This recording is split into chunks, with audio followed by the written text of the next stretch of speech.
Supreme Court nominee Brett Kavanaugh will face a second round of questioning on Thursday before the Senate Judiciary Committee. Senators will get 20 minutes for their final round of questions. 10:05 p.m., Harris asks why it is the court's job to decide if the country is beyond race and is one race.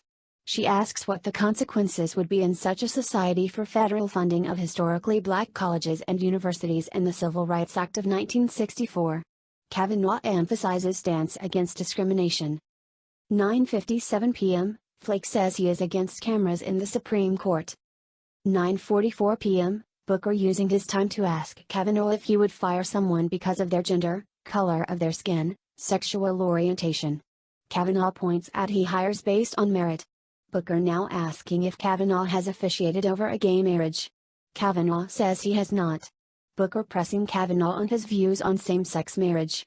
He says the Bush administration wanted a constitutional amendment banning same-sex marriage and wants to know Kavanaugh's involvement. 9:34 p.m., Sass asks about the importance and core purpose of the First Amendment. Kavanaugh, it's an individual idea so people can express themselves. He says a lot of ideas began as unpopular ideas, so it's important to protect debate and the right for people to express their ideas through speech, writing. Sass asks about hate speech, First Amendment, and Kavanaugh says there is no provision against it because the framers knew unpopular ideas needed to be expressed.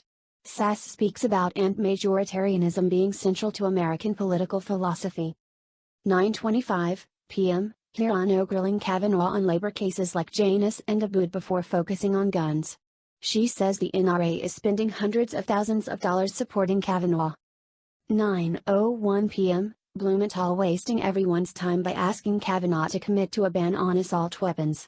Blumenthal says 3D guns will be in common use and said he was tempted to bring images of children murdered at Sandy Hook. Kavanaugh says he will take Blumenthal's concerns about gun violence into account. 8:56 p.m., Kavanaugh wonders why Kavanaugh called Chevron an textual invention when Scalia supported the standard. 8:47 p.m., Lee, like Crapo earlier about wonderful Idaho, talking about federal government owning Western land and Westerners not being able to do anything without a mother, may I? Permit. Lee talking about enclave clause language that may require the federal land to be acquired with the consent of home state legislators. He says the federal government owns nearly 2/3 of the land in Utah and it makes it impossible for local governments to tax the land, etc. Lee now curious about why Kavanaugh takes notes with a Sharpie. Kavanaugh says he does so he can see his notes. 8:35 p.m., Coons wants to discuss a speech Kavanaugh gave at it in which he called Rehnquist his first judicial hero. He wants to ask Kavanaugh about Glucksberg, curbing the creation of an enumerated rights, liberty clause, and about due process rights only being those that are objectively rooted in American tradition. 8:25 p.m., White House accuses Kavanaugh of being a human torpedo being launched at the Mueller investigation.